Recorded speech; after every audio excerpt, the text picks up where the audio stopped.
Bienvenidos a la sesión de gran seminario de hoy. Vamos a hablar de las dismetrenias en el paciente con trauma encefalocraneano. El asesor de esta presentación fue el doctor Jonathan de la neurocirugía. Entonces, cuando estamos hablando del sodio en relación fisiológica con el ser humano, estamos hablando de una historia increíblemente reciente. Siempre los seres vivos especialmente el ser humano han tenido una relación muy estrecha con el consumo del sodio para su vida. Inclusive históricamente en algún momento el sodio ha sido inclusive moneda de cambio, pero sin embargo desde un punto de vista ya digamos occidental o científico, el aislamiento propio del sodio ocurrió en Gran Bretaña en 1807 con este señor que le hizo la electrólisis al hidróxido de sodio, que es el que conocemos como la soda cáustica. Y solo 90 años después aparece entonces el concepto de la solución salina y de las soluciones balanceadas con este señor Hartog Jacob Hamburger, holandés fisiólogo, que realmente lo que estaba haciendo era buscando una solución osmolarmente adecuada, con una concentración adecuada, que en la microscopía no le generara una crenación o un edema de los eritrocitos. Posteriormente se le dio ya un uso clínico a lo que conocemos como la solución salina, que la vemos todos los días, pero que es un gran logro desde lo terapéutico y lo fisiológico de la medicina occidental.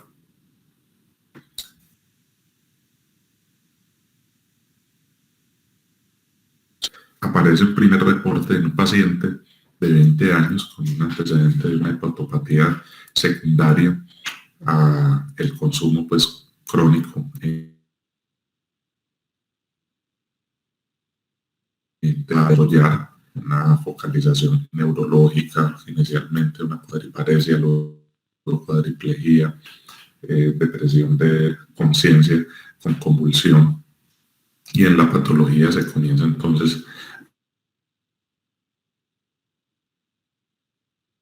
a las neuronas. Sin embargo, durante esos 10 años de ese reporte se está asociando lo que se definió inicialmente por Adams y Victor como mielodisis central pontina, precisamente a la hepatopatía y al consumo de alcohol. Solo hasta 1900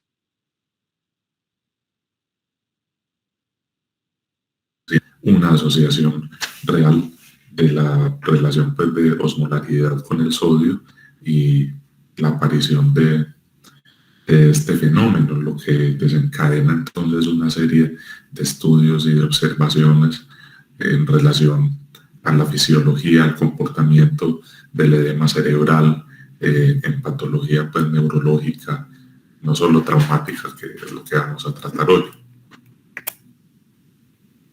Definitivamente entonces, y esto es una imagen que conocemos de fisiología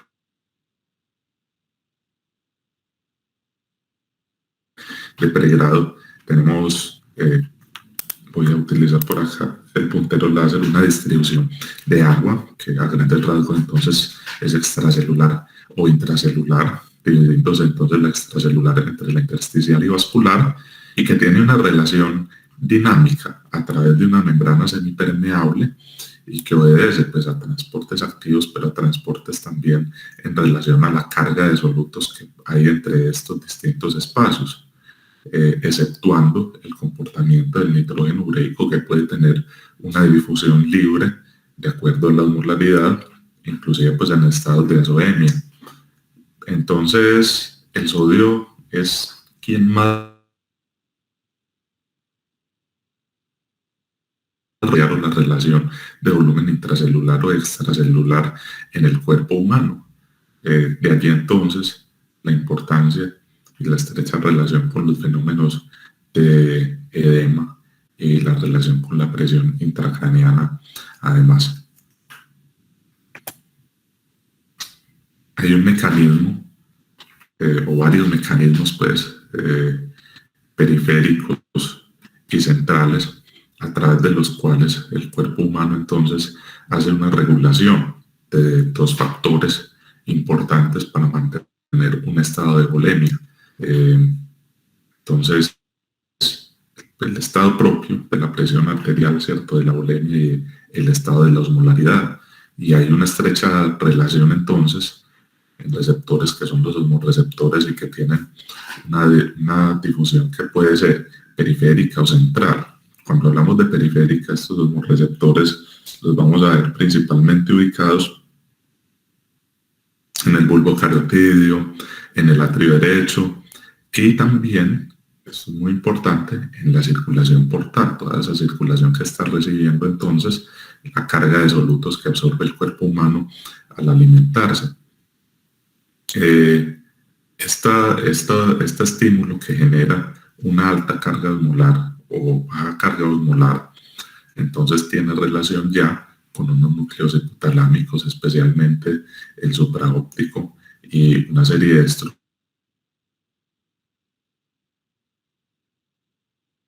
distribución, además periventricular en el cerebro, y que se relacionan entonces al núcleo anterior para que unas células que son las magnocelulares comiencen a hacer la producción de la hormona antidiurética que posteriormente será almacenada en la parte posterior de la pituitaria, de la hipófisis.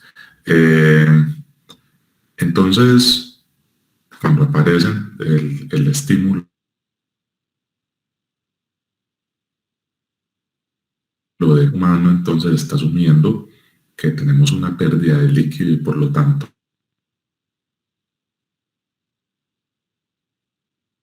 antidiurética. Ya vamos a ver entonces el efecto periférico de esta hormona que implica, y cuando tenemos entonces una dilución, una disminución de la osmolaridad, se va a suprimir la producción de la ADH, ¿cierto? Especialmente entonces también existe otro modo de tratar de regular la parte de la osmolaridad, y entonces ya no es solo de conservar o no conservar líquido, sino de ingerir el líquido, y ese es el mecanismo de la sed, que lo tenemos pues en pacientes conscientes o que no tienen pues daños en el núcleo anterior. Esa vasopresina entonces que se produce tiene efectos a nivel de los receptores B1 o B2. Ambos conciernen a la bulimia, la perfusión y al contenido de agua y osmolaridad, ¿cierto? El B1 entonces, al ser estimulado, tiene relación con fenómenos de vasoconstricción, inclusive también de agregación plaquetaria. Muchos utilizarán en el contexto de pacientes, recordemos que tienen trauma craneoencefálico en contexto de antiagregación, el uso de vasopresina. Además, también muy importante, imagínense el estímulo de la ACTH, ¿cierto? Que a grandes rasgos se va a desencadenar en una conservación de sodio y en una inhibición de la excreción de agua. Y a nivel pues del receptor B2, entonces vamos a tener un estímulo de la producción de las aquaporinas 2 a nivel pues de túbulo colector para tener una reabsorción importante de agua, estimulada, insistimos, por estados pues de alta osmolaridad. La angiotensina 2, que se activa también en el contexto de hipoperfusión renal, también estimula la producción de la vasopresina, y el tono simpático y la hipotensión relacionadas entonces a la bulimia que tiene el paciente. Entonces miren todo cómo se correlaciona, ¿cierto? El mecanismo central y luego un eje que también conocemos muy bien de pregrado, que es el eje renina-angiotensina-aldosterona.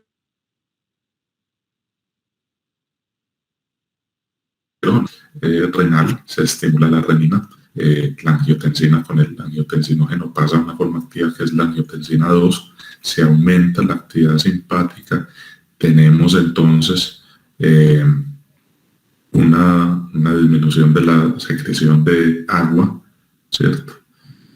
Y una reabsorción del sodio, además pues por efecto de la aldosterona, y tenemos, aquí volvemos nuevamente a tener un estímulo de la producción de la hormona antidiurética para entonces tener más reabsorción de agua. E Inclusive también entonces tenemos otros factores importantes que conciernen al concepto pues, de natriuresis y diuresis, como son el péptido, el BNP pues, y el péptido atrial, ¿cierto? El BNP, que es el cerebral, que el cerebral lo único que tiene es que cuando se descubrió en cerebros de cerdos, pero que tienen implicaciones desde la disminución de la presión de la sangre y la disminución del volumen, ciertos factores pues, que disminuyen la perfusión, ya sea por vasodilatación, ya sea por disminución de la renina y de la angiotensina, que recordemos además estimula la ADH, y entonces tenemos un efecto de natriuresis y diuresis. Conceptos fisiológicos pues vistos a grandes rasgos e importantes para el desarrollo del diagnóstico de las disnatremias que vamos a ver. Tenemos entonces también, antes de entrar de lleno en el tema, el concepto de la osmolaridad, que está establecido fisiológicamente en 280-290 miliosmoles kilogramos según la bibliografía. Lo podremos encontrar en 275, que tiene una relación entonces con la tonicidad, la condición hipertónica o isotónica, que depende pues de la relación de la carga de solutos en el espacio intracelular o extracelular, que va a generar entonces la diferencia pues entre el transporte de agua entre los dos espacios. Y hay que tener en cuenta además que siempre nos olvidamos de que los pacientes tienen unas pérdidas insensibles, independiente pues de su condición metabólica. Una persona de 70 kilos siempre va a tener unas pérdidas insensibles basales de 1.5 litros día. Y la fórmula clásica es para que recordemos las principales moléculas que intervienen en el desarrollo de la osmolaridad, que aritméticamente podemos ver entonces lo importante, que es especialmente el sodio, más que el potasio, que tiene una concentración pues mucho menor extracelular, porque si vemos entonces la carga de glucosa y el nitrógeno tienen una división de constantes pues muy grandes para su valor molar, ¿cierto? Entrando pues antes de definir, vamos a comenzar con un caso clínico que vamos a desarrollar en el tema de la hiponatremia. Tenemos un paciente masculino de 30 años que hace 4 días cae de su propia altura, sufre un golpe en la cabeza. El paciente de cabeza local en el punto de la lesión. Sin embargo, 4 días después, entonces comienza con un dolor de cabeza que relata como progresivo, sin emesis y somnolencia, al punto pues que ingresa entonces con un Glasgow de 14 a expensas del componente del lenguaje. Es un paciente que está hemodinámicamente estable, con una tendencia pues a la taquicardia. Como tiene algo de somnolencia, se realiza esta tomografía donde podemos apreciar un hematoma subdural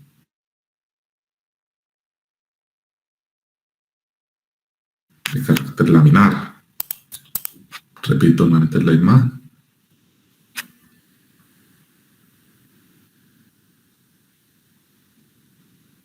Muy bien.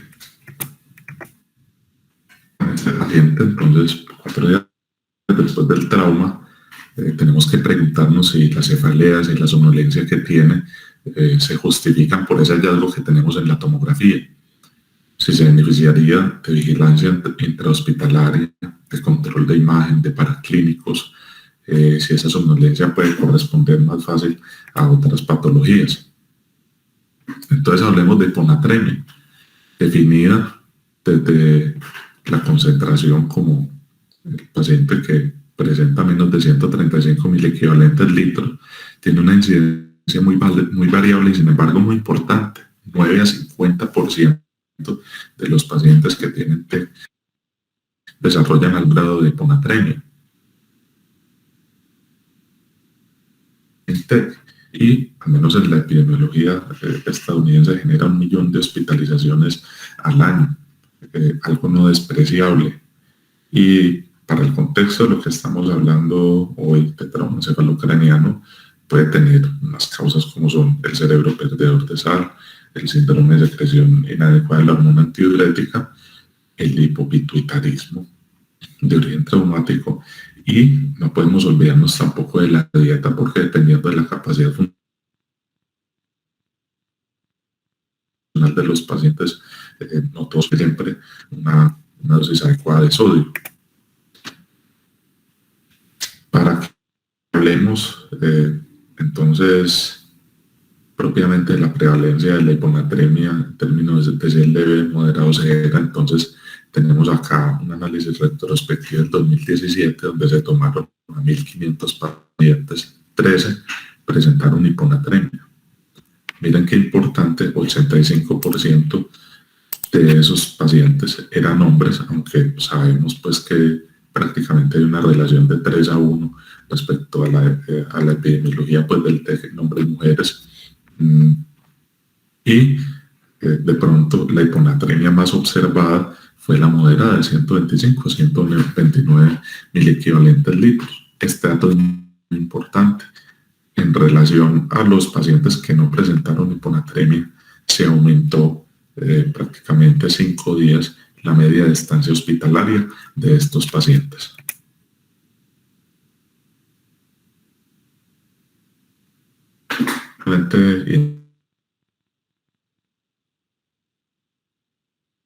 Específica, pueden generar, por ejemplo, la misma clínica, especialmente si uno tiene un descenso gradual, ¿cierto? O si la hiponatremia es leve. Entonces, preguntémonos qué más no se queja de anorexia, cefalea, paciente irritable, calgeusia o debilidad muscular, son síntomas realmente que pueden ser inespecíficos y que nos obligan a hacer correlaciones clínicas importantes. Si ya tenemos una hiponatremia que tiene un desarrollo agudo definido como el aumento de más de 0.2 hora por litro, entonces ya podemos tener otras expresiones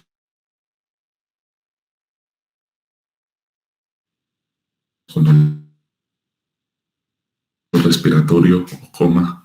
Imagínense uno esperar a llegar a eso por la inespecificidad de los síntomas. Entonces hay que hacer siempre este tipo de correlación sintomática y hay que poner mucha atención en los ancianos, porque con los ancianos siempre tenemos el problema de saber, por ejemplo, si esa hiponatremia es una consecuencia de una caída que generó un trauma, o si fue la hiponatremia la que generó la caída con el trauma, ¿cierto? Si el paciente tiene una hidrocefalia de presión normal con un desarrollo de un síndrome de secreción inadecuada de la hormona antidiurética.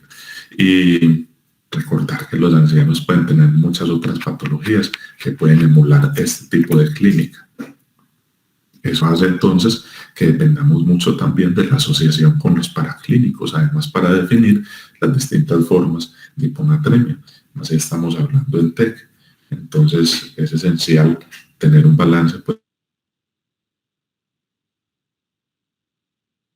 entre sodio sérico y urinario, porque recordemos que hay otros factores que pueden influir en la osmolaridad de estos dos líquidos, aparte del sodio.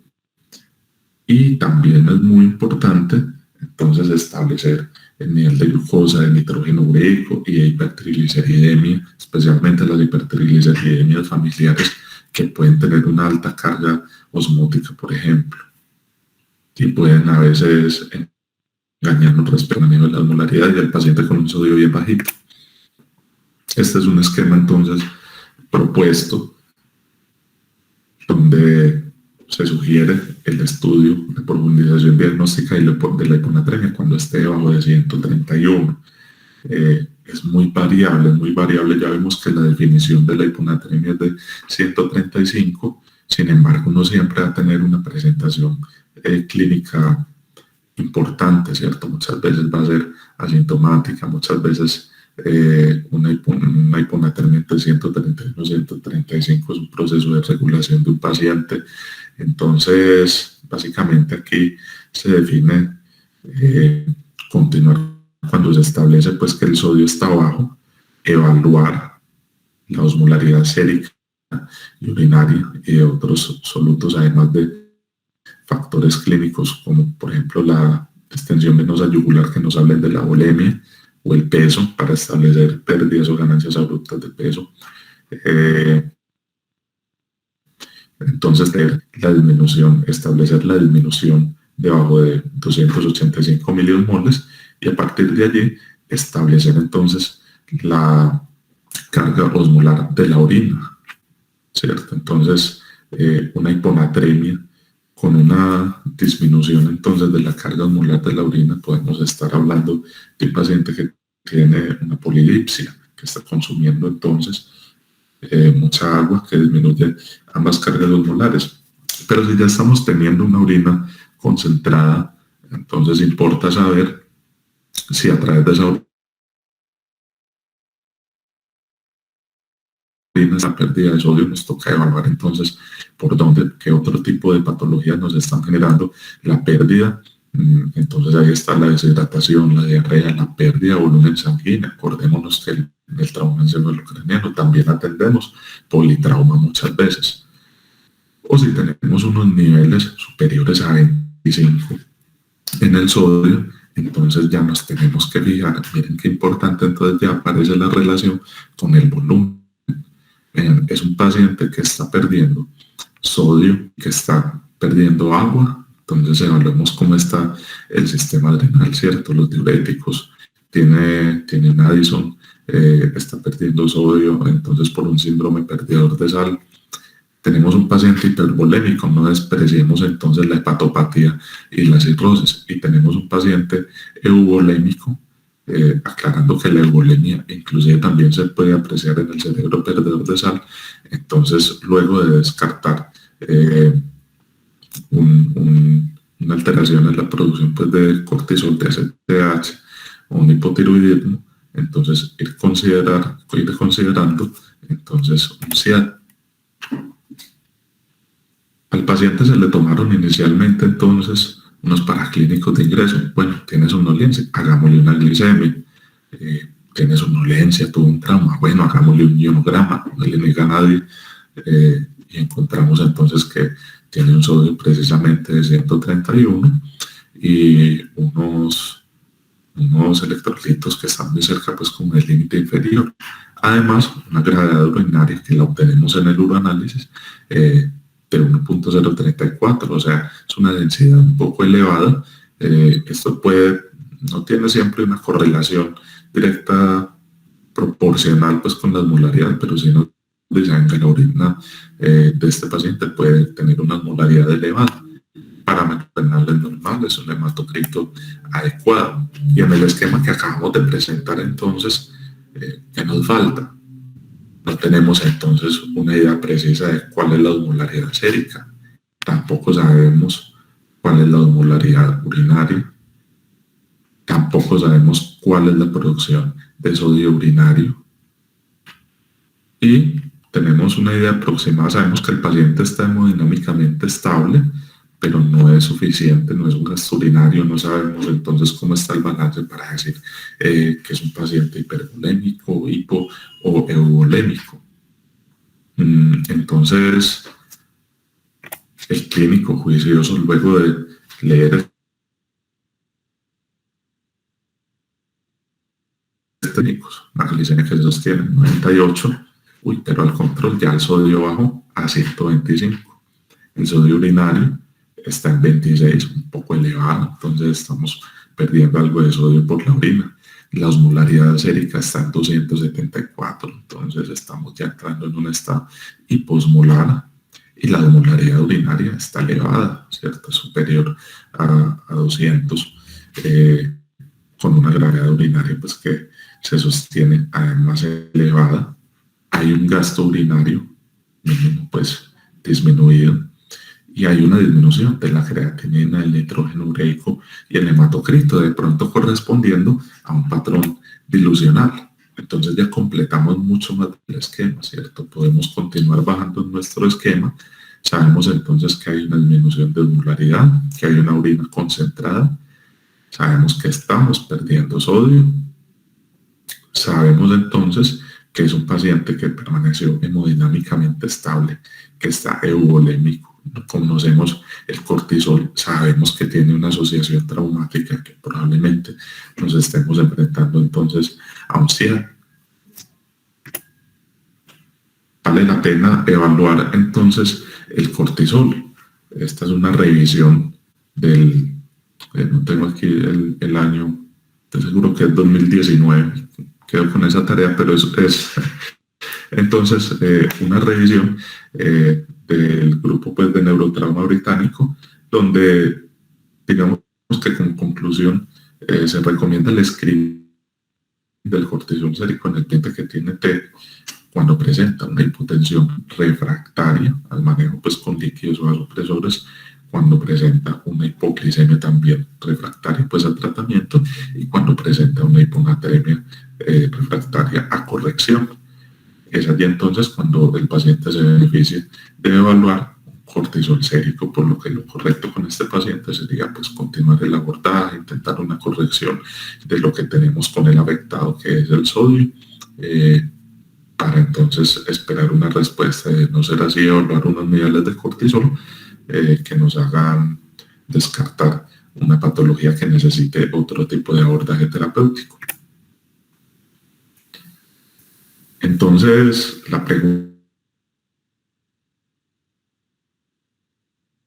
de los niveles tienen una relevancia clínica, pues es un hecho que al menos una relación con el desenlace fatal sí lo tiene, ¿cierto? Menor de 135 miligramos en un paciente hospitalizado en UCI aumenta 60 veces el riesgo de fatalidad, y si es menor de 120, pues realmente vamos a tener una diferencia pues mucho más ostensible. De esa hiponatremia, que hay pacientes que tienen una adaptación osmolar, particularmente en el cerebro, cuando esas instauraciones no son agudas, hay otro tipo de solutos orgánicos que entran a la célula para tratar de mantener entonces ese volumen. Entonces, más allá de cuándo corregir, que vamos a ver pues la clínica y los niveles más adelante para iniciar esa corrección, es muy importante saber que la velocidad de corrección tiene unos límites, que especialmente cuando el paciente ha tenido un proceso de adaptación a la hiponatremia, como el que hemos visto, entonces, como el que describimos ahorita, entonces vamos a tener un paciente que puede desarrollar un edema severo, que puede tener alteraciones de conciencia, convulsión, y la desmielinización osmótica, que recordemos es el primer fenómeno histórico precisamente que puso a la medicina occidental a ponerle la lupa a la relación del sodio con los fenómenos pues, de edema en el cerebro. Hay unos factores de riesgo establecidos históricamente, son las correcciones mayores a 12 miliequivalentes litro día o 25 en un lapso de 48 horas. Los pacientes que ya tienen una encefalopatía hepática, una insuficiencia hepática, una historia de eso, o episodios de hipoxia, también son pacientes a los que hay que mirar con gran precaución a la hora de la reposición de un sodio en una hiponatremia. Y las correcciones agresivas de esta naturaleza de un equivalente litro hora solo se pueden dar especialmente en el paciente que tiene esa instauración aguda, que no ha tenido el proceso de adaptación de la neurona, que no tiene un edema neuronal con una carga de otros solutos, o el paciente que tiene en estos momentos un compromiso vital, que es un coma, convulsión, focalización. Aún así, esa corrección, por agresiva que sea, no debe superar este tope en el día. Yo puedo entonces ponerla en 10 horas. Ya cumplí con mi cuota en 24 horas para evitar entonces el desarrollo de una mielinolisis central pontina.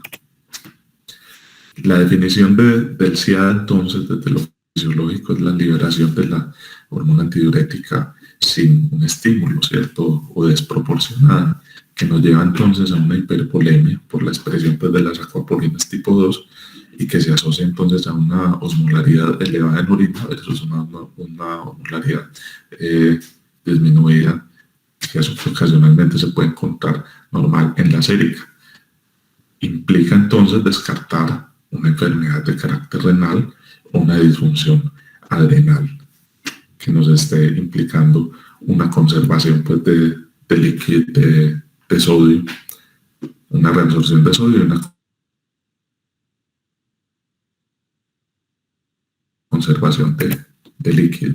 En plan clínico central, el hipotiroidismo y la hipocortisolemia, el sodio sérico entonces lo vamos a encontrar usualmente disminuido, la osmolaridad disminuida, y un sodio urinario que ustedes lo van a encontrar en parámetros de 20, 18, 20, 25 y que usualmente se puede encontrar entre 50 y 150 en el CIAD, una relación aumentada respecto a la osmolaridad orina-suero, que puede ser igual, pero que usualmente se encuentra entre 1.5 y 2.5, una disminución del nitrógeno ureico por efectos dilucionales, y los niveles de ADH han sido muy discutidos porque se pueden encontrar absolutamente normales en el paciente que tiene SIAD.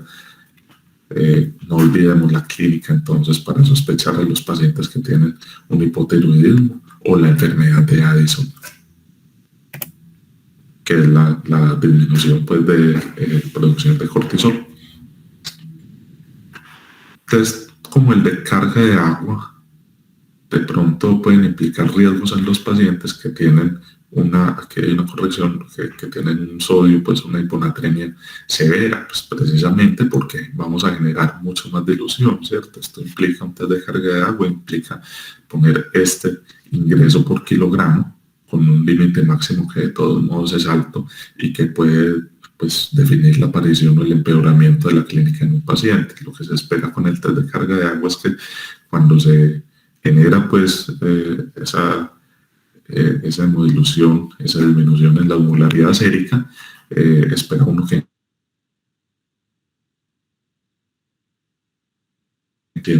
de la carga que se definió o el 80% en 5 horas. El esquema entonces de la corrección del tratamiento de la hiponatremia, entonces depende obviamente del grado de la hiponatremia, que en este es propuesto entonces se divide en severa o moderada leve,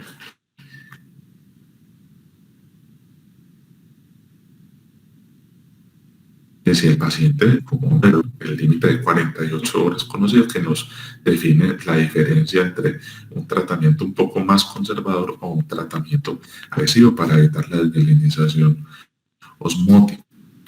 Particularmente en el paciente sintomático o leve, entonces el tratamiento de rutina se refiere a la restricción de líquidos, a dietas hiperproteicas, hipersódicas que aumenten la carga osmolar, y no hay respuesta, se sugiere el inicio de microciclina, que es una tetraciclina que tiene algún efecto fisiológicamente no establecido, al parecer en la inhibición del efecto del ADH sobre el receptor P2, o el conivaptan, que es un antagonista competitivo. Cuando estamos hablando entonces de una hiponatremia moderada o con una duración superior a 48 horas, un paciente que no tiene un compromiso vital inmediato, entonces ya aparece la reposición de solución salina, los diuréticos para disminuir ese volumen. Recordemos que en el SIAD estamos hablando más de conservación de agua que de pérdida de sodio, con unas metas pues establecidas. Y de ser necesario un tratamiento agresivo, entonces ya hablamos de una solución hipertónica, la diuresis, y unas metas de corrección más agresivas con el mismo límite establecido para las 24 horas, sin embargo. Cuando estamos hablando entonces de cerebro perdedor de sal, que es la otra parte que tiene una incidencia importante en el del 0.8 al 34%, estamos hablando entonces de una enfermedad que tiene una patofisiología en discusión. Hay escuelas inclusive que niegan pues el síndrome perdedor de sal, y de pronto una aproximación a lo que se define como la pérdida de sal puede estar relacionada a la expresión exagerada de péptidos natriuréticos o hipoaldosteronismo en contexto a veces de una hipervolemia. Entonces se ha sugerido que puede entonces preceder a un SIAD, pero la verdad es que se han hecho estudios de series y se encuentran que estos niveles pues, de natriuréticos o de aldosterona se encuentran normales en este. Sin embargo, hay una diferencia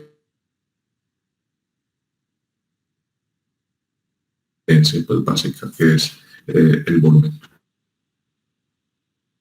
La bulimia en el paciente tienen tener relación con el síndrome de la pérdida de sal, tienen que ver con la fracción excretada de urato, el consumo de sodio en los primeros 7 días enuncia el nivel de consumo de sodio y el aumento del aclaramiento renal. Hay unas metas entonces con el cerebro perdedor de sal, que son la euvolemia. Miren entonces ya qué diferencia, evitar la restricción de líquidos, lograr un balance de sal positivo, evitar una corrección rápida de la natremia igual que en el CIAL y por supuesto que evitar la acidosis hiperclorémica. Si vamos a buscar una meta de euvolemia y administrar solución salina y el paciente está perdiendo sodio, entonces tenemos que vigilar muy bien el cloro.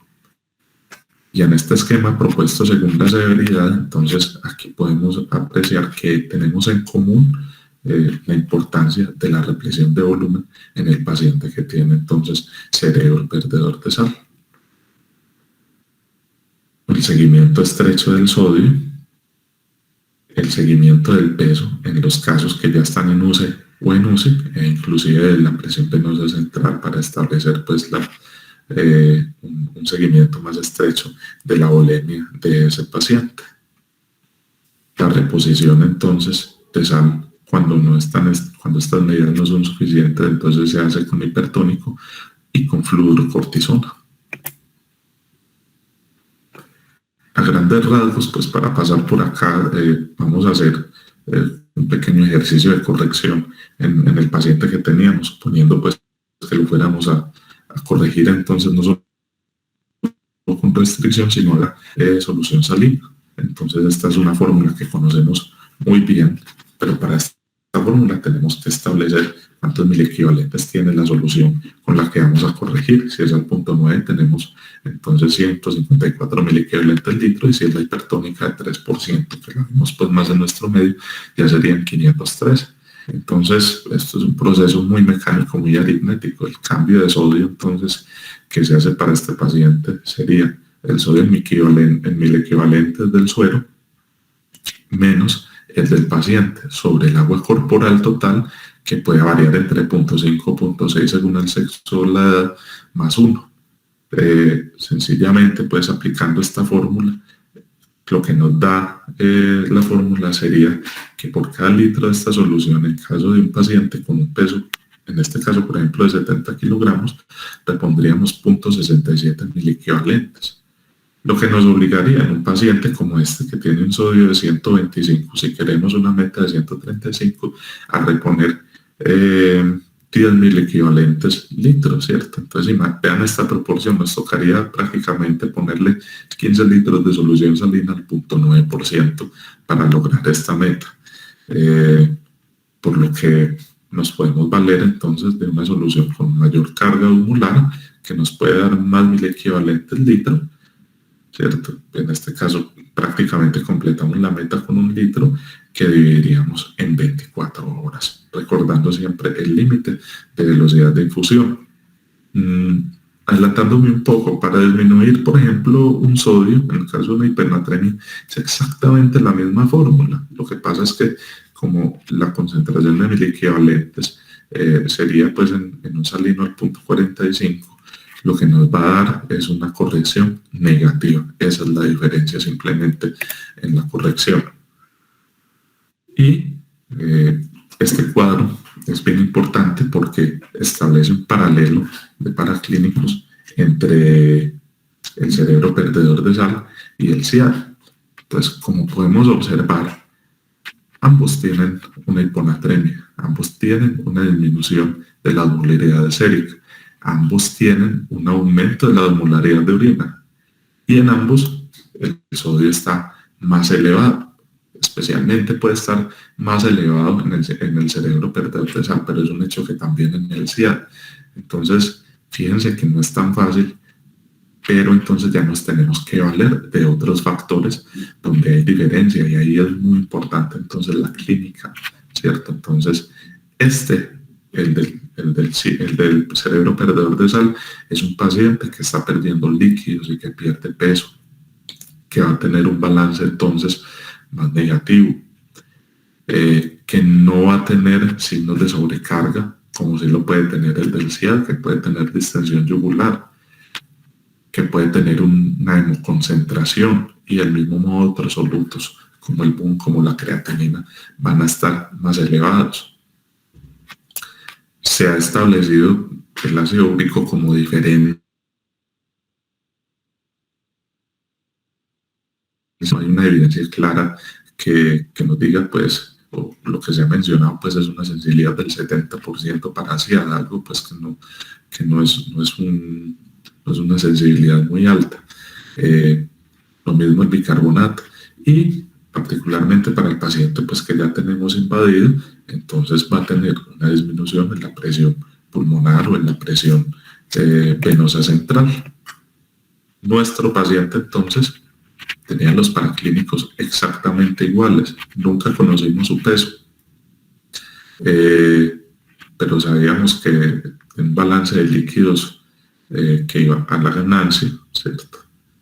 Tenía un gasto urinario pues disminuido, no sabíamos o no evaluamos una presión yugular, perdón, una distensión yugular, pero encontramos que en el seguimiento de paraclínicos había una dilución.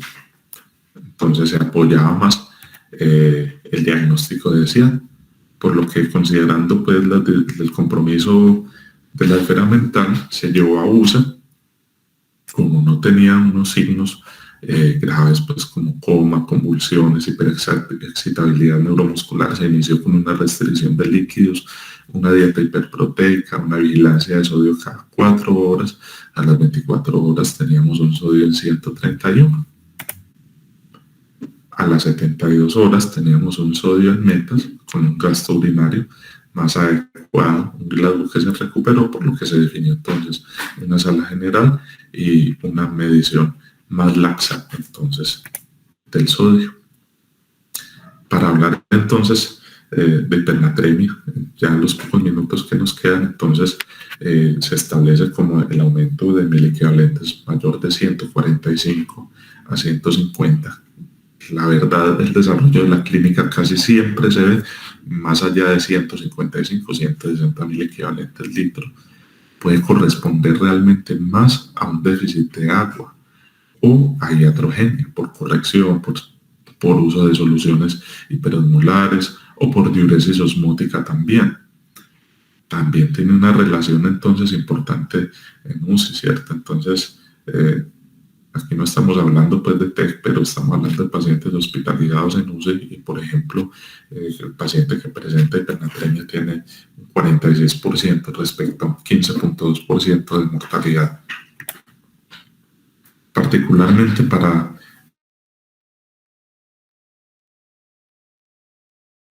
los 588 pacientes fue retrospectivo. La media de medida después de sodio para cada paciente fue de 17. 63% de estos pacientes en UCI no presentaron hipernatremia. Sin embargo, una cantidad no despreciable la presentaron, como pueden ver acá, leve, moderada y especialmente severa. El 79% de los diagnósticos se hizo en la primera semana de hospitalización en UCI. Y tenía además una asociación a estos pacientes que presentaron la hipernatremia, 27.6%, tenía además insuficiencia renal aguda, que en el paciente pues que está en UCI, ustedes saben que puede ser multifactorial, prerrenal o por daño, y una mortalidad asociada del 25.2%, con una relación pues de HR de 3.4, 4.4 y prácticamente doblada en el paciente que tenía una hipernatremia severa, o sea, relación importante de fallecimiento en el paciente con TEC.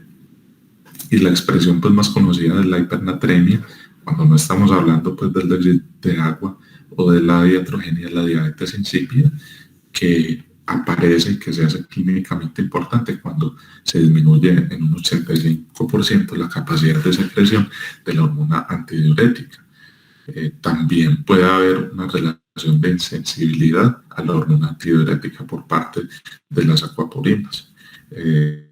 Y en la diabetes insípida entonces se aprecia una poliuria, una disminución, una disminución de la osmolaridad urinaria y la polidipsia y el estado de deshidratación que el paciente, pues al menos el paciente consciente, lo intenta compensar. La imagen acá es importante porque aquí pueden ver entonces la relación del haloperidol con el bloqueo del canal de calcio para la liberación de la ADH. Entonces, tanto se utiliza el haloperidol, antipsicóticos, litio, anticonvulsivantes, aminoglucósidos en la UCI.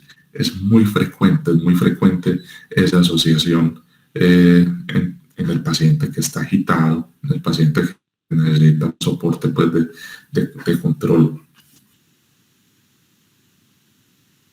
por psicosis. Pero miren entonces la relación que hay con la diabetes insípida. Ahí está el otro componente diatrogénico que no podemos olvidar. Entre los diagnósticos diferenciales entonces está precisamente esa diabetes insípida nefrogénica, que el paciente tenga una diuresis osmótica, ¿cierto? Que estemos haciendo un control de edema cerebral, que sencillamente estemos perdiendo una gran cantidad de agua. Por eso en la administración del manitol es muy importante establecer cuál es el estado de bulimia del paciente, la insuficiencia renal, cuál es el estado de sodio del paciente. Entre los desencadenantes, al menos a nivel traumático, entonces podemos tener un cizallamiento del tallo pituitario, una respuesta trifásica que más adelante vamos a explicar qué es eso, una muerte cerebral con disfunción hipotalámica. Entonces ya no hay producción pues, de la ADH para ser almacenada en la parte posterior. El trauma en clivus no es un trauma frecuente, pero tiene una asociación anatómica entonces con la hipófisis. Y el consumo de etanol, que sabemos que es bien frecuente en su asociación con TEC y anticonvulsivantes. La respuesta trifásica del tallo pituitario es algo más asociado a los craneofaringiomas, a las intervenciones transesfenoidales. Sin embargo, por ejemplo, en este caso, que es un caso reporte, hay una descripción de un muchacho de 20 años que tuvo una simple caída de su propia altura y que presenta una respuesta trifásica al tener un daño en la parte posterior asociado a una fractura, en la parte posterior de la hipófisis asociada a una fractura del clivus.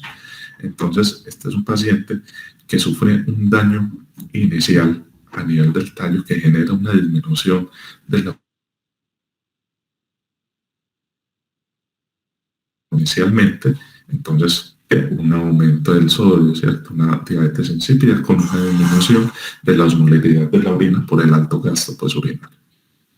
En la fase 2, cuando esas células ya hacen lisis, hay una liberación desproporcionada, por lo que tenemos un efecto parecido al CIAD, hasta que ya tenemos una disminución importante o ausente del nivel de ADH y regresamos a un estado parecido al de la diabetes insípida. Entonces, ¿de qué habla esto? De que al menos en esos 15 días posteriores al trauma uno tiene que vigilar muy bien el comportamiento del sodio desde la curva para identificar este tipo de tendencias, porque entonces la corrección del líquido que uno puede intentar en la primera fase se puede volver un problema, generarnos una.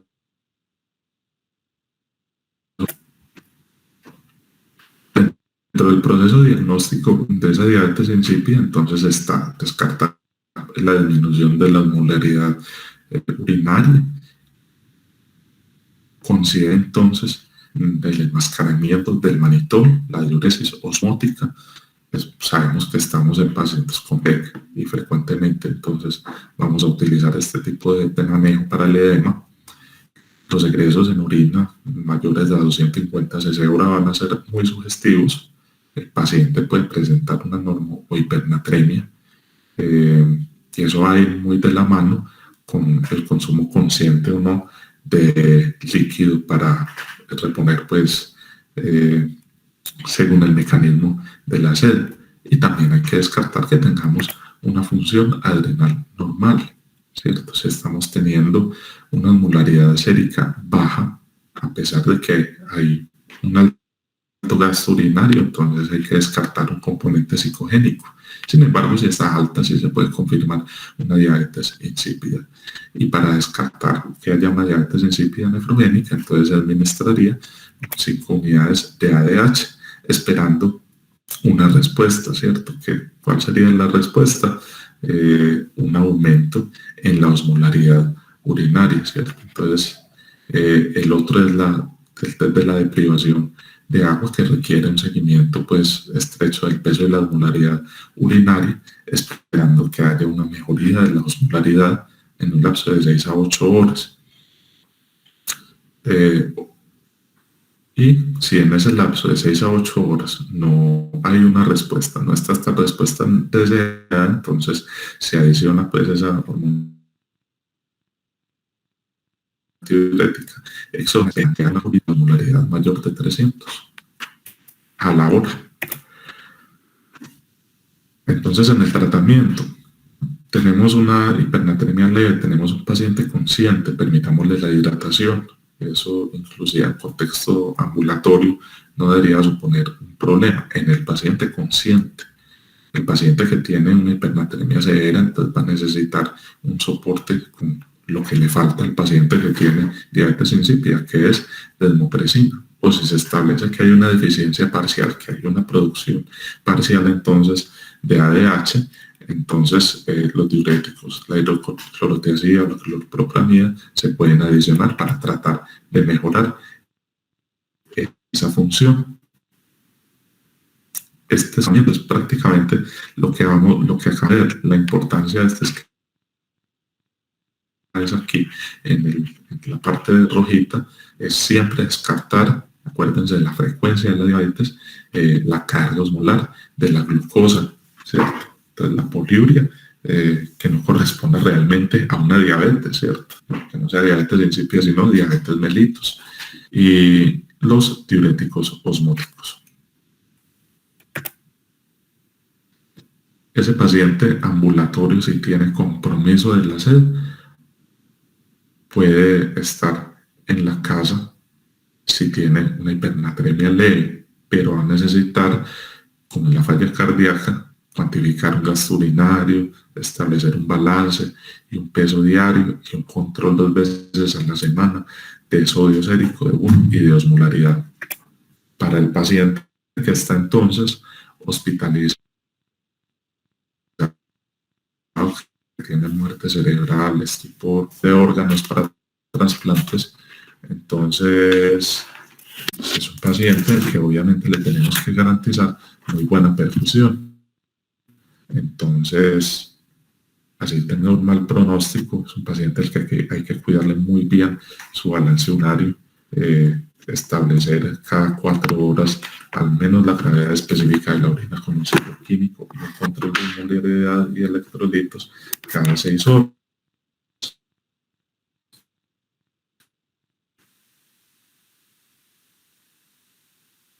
Una proporción de 1 a 1. Y si tenemos unos gastos urinarios muy altos, entonces se adiciona la vasopresina. Como consideraciones, entonces, finales, ¿qué mensaje nos queda?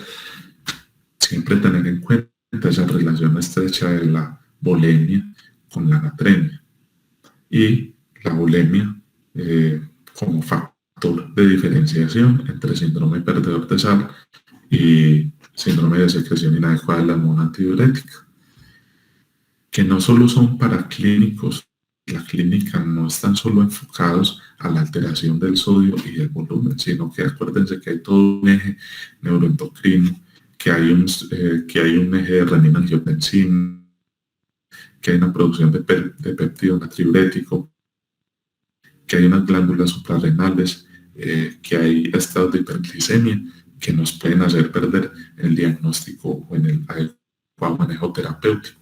No podemos olvidar la relación de antipsicóticos, anticonvulsivantes antibióticos, con la diabetes insípida y con el SIDA también. Recordemos que hasta hace 30 años el litio, por ejemplo, se utilizaba para control de SIDA y que tiene una asociación con desarrollo de diabetes insípida. La corrección y la velocidad de la disnatremia, medidas adecuadamente con la fórmula y con ese límite establecido de 10.000 equivalentes en 24 horas para evitar la desmielinización póntica. No olvidar la dinámica de la curva del sodio en el paciente que tiene el asma y la posibilidad de que nos haga una respuesta trifásica. Y no olvidemos finalmente que la evidencia en el trauma encefalocraneal y definitivamente epidemiológicamente está comprobada la alta asociación de mortalidad y además los desenlaces funcionales en el paciente que tiene TEC. Gracias por su atención. Gracias al profesor de la Cruz por el soporte en el desarrollo de la exposición.